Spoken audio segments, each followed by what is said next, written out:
हाय, मैं दिव्या। मैंने और मेरे 3 दोस्तों ने एक बार शिमला घूमने जाने का प्लान बनाया। साहिल, रवि और विजय। हम तीनों ने प्लान के हिसाब से शिमला जाने की तैयारी कर ली और वो दिन भी आ गया जब हम शिमला के लिए निकल गए। शिमला पहुंचने के बाद एक गांव में जाने के लिए हमें वहाँ पे लोकल ट्रांसपोर्ट का यूज़ करना पड़ा, जो कि एक बस थी। हम सारे बस में बैठे। बस एक घाट से जा रही थी। बस में बैठे बैठे मुझे नींद लग गई क्योंकि हम सारे बहुत थक चुके थे, इतना लंबा ट्रैवल। नींद लगने के बाद जब मेरे बीच में नींद खुली तो मुझे रियलाइज़ हुआ कि बस में कोई है ही नहीं, ड्राइवर तक नहीं। बस अपने आप चली जा रही है। मैंने पीछे मुड़ के देखा तो एक लेडी बैठी हुई थी और वो मेरी तरफ देख रही है। बस में सारा कोई भी नहीं था। वो लेडी उठ के मेरे पास में आने लगी और जैसे जैसे मेरे पास में आने लगी मुझे उसका चेहरा क्लियर दिखते गया। उसके चेहरे पे जले हुए निशान थे, उसकी बॉडी कटी हुई थी। वो देख के मैं बहुत ज़्यादा डर गई और चिल्ला के ज़ोर से उठ गई। उठने के बाद रवि मेरे साइड में बैठा हुआ था तो रवि कहने लगा कि क्या हुआ, तुम इतना क्यों डर गई, बुरा सपना देखा क्या? मैंने बोला हाँ, ऐसा ही कुछ। उसके बाद हमने जो होटल डिसाइड किया था हम वहाँ पे चले गए। वहाँ पे जाने के बाद हमने दूसरे दिन का ट्रैक का प्लान बनाया था, तो हम सब रेडी होके खाना पीना खा के सो गए क्योंकि ऑलमोस्ट शाम हो रखी थी और दूसरे दिन के ट्रैक के लिए हमें बहुत सारी एनर्जी चाहिए थी।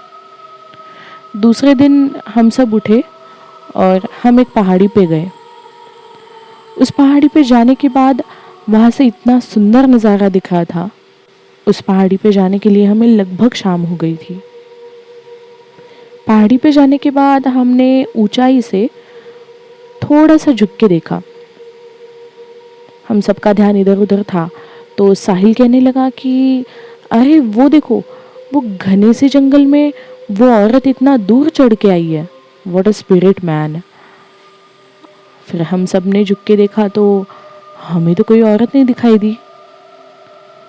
साहिल कहने लगा कि अरे वही तो औरत जो हमारी तरफ देख रही है, तुम सब कैसे करते हो यार, ध्यान से देखो। फिर हमने कहा कि साहिल, इतनी ऊपर कोई औरत नहीं आ सकती, हम ही कैसे तैसे मुश्किल से आए हैं। कैसी बात कर रहे हो यार, वहां पे औरत तो है, देखो तो। अरे कहाँ चली गई वो औरत, अभी तो थी। देखा तो तेरी ना शायद से नींद पूरी नहीं हुई है, तो पहले जाएगा ना होटल पे अभी, तो नींद पूरी कर लेना, ठीक है? पागल। चलो यार, मैंने तो देखी थी यार, जाने दो। ये सब बोल के हम लोग पहाड़ की दूसरी तरफ चले गए। वहाँ पे जाने के बाद रात हो चुकी थी तो हमने सोचा कि यहीं पे कैंपिंग करेंगे। कैंपिंग के लिए हमने टेंट वेंट बांधा, छोटा सा बॉनफायर भी किया। बहुत मज़ा आ रहा था। हम सब ने थोड़ा बहुत खाना भी लेके आए थे, वो खाया, जैसे कि इंस्टेंट नूडल्स, ये वो पैकेजिंग फूड। हम सब ने गाना गाया, बॉनफायर के अराउंड डांस भी किया और फिर हम सब लोग अपने अपने टेंट में सोने चले गए। हमें बहुत मज़ा आया था बट सारे बहुत ज़्यादा थक भी गए थे क्योंकि मैं अपनी बैग टेंट के बाहर भूल गई थी, तो मैं वो लेने के लिए टेंट के बाहर गई। जैसे ही मैं टेंट के बाहर गई बैग लेने, मुझे एक औरत के रोने की आवाज़ आने लगी, जैसे कि वो मदद मांग रही हो। और वो सुन के मुझे थोड़ा सा डाउट हुआ क्योंकि साहिल को भी थोड़ी देर पहले एक औरत दिखी थी। हमें लगा कि वो कहीं सच में तो इस पहाड़ पे चढ़ के नहीं आ गई। तो मैंने थोड़ा सा आजू बाजू देखा पर मुझे कोई नहीं दिखा। मैंने सोचा थोड़ा सा आगे जाके देखते हैं, अगर सही में किसी औरत को मेरी ज़रूरत हो तो हम उसे मदद कर पाएंगे। थोड़ा सा आगे जाके देखा, चोटी की थोड़ी सी ढलान पे, तो मुझे देखा कि 3 आदमी लोग हमारी तरफ चल के आ रहे थे। उनके हाथों में बड़े बड़े हथियार थे और वो नॉर्मल आदमी जैसे नहीं दिख रहे थे। उनके हाथ पैर थोड़े सड़े हुए से लग रहे थे, बड़ी बड़ी आंखें, लंबे लंबे बाल जो कि बहुत सालों से धोए नहीं होंगे, लंबा सा कद, चौड़ा सा सीना। वो देख के मैं डर गई कि कहीं कहीं कोई जंगल के आदमी हमें मारने तो नहीं आ रहे। वो देख के मैं फटाफट टेंट की तरफ भागी, टेंट की तरफ गई, साहिल के टेंट में घुसी, विजय के टेंट में घुसी। तो मैंने उनको बताया कि कोई हमारी तरफ आ रहा है, फटाफट बैग पैक करो, हमें नीचे जाना पड़ेगा दूसरी तरफ से। उन लोगों ने बाहर आके देखा, विजय थोड़ा सा आगे गया, उसने भी देख लिया कि दूर से कोई 3 लोग आ रहे हैं और उसने वो बात कंफर्म की। हमने फटाफट बैग भरना स्टार्ट किया। बैग भरने तक वो लोग हमारे टेंट के करीब पहुंच चुके थे। हम फटाफट टेंट के पीछे से निकले और भागते हुए गए।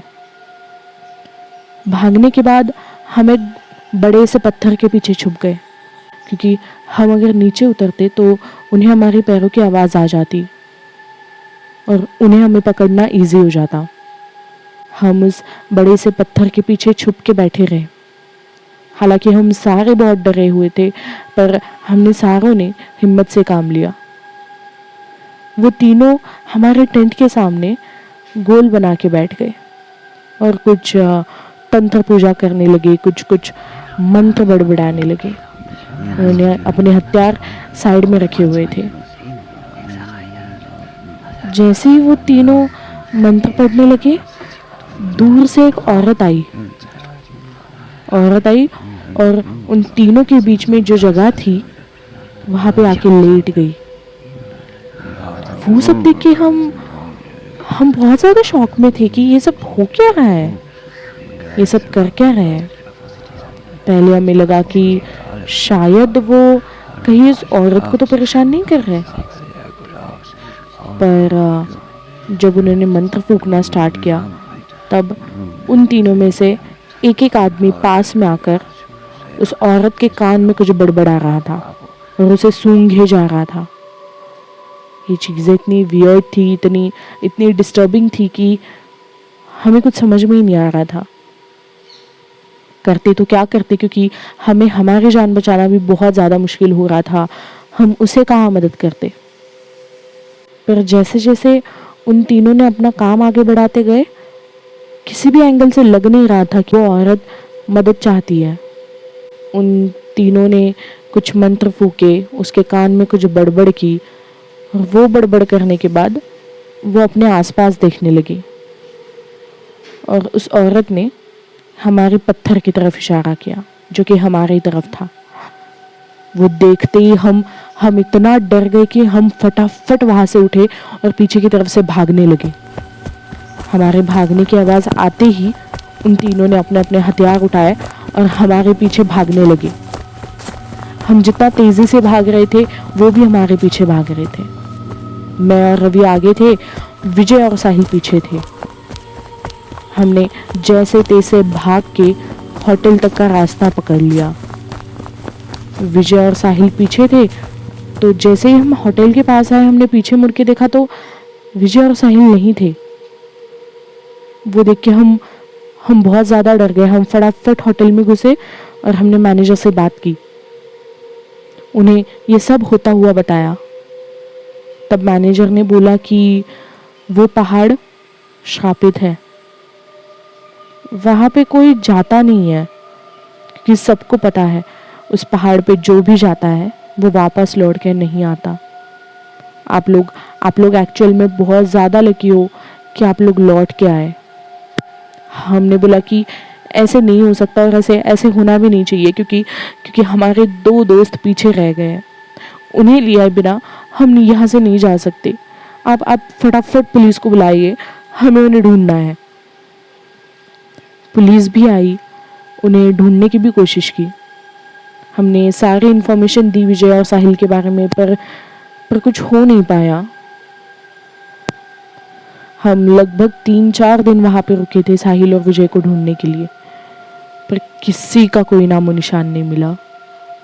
कहा जाता है कि उस पहाड़ पे एक औरत रहती है जिसको 3 तांत्रिकों ने अपने जाल में फंसा लिया है, अपने वश में कर लिया है।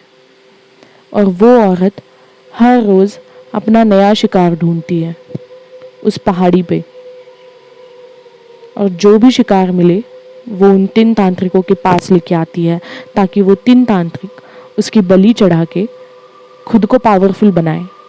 यही माना जाता है पूरे गांव में।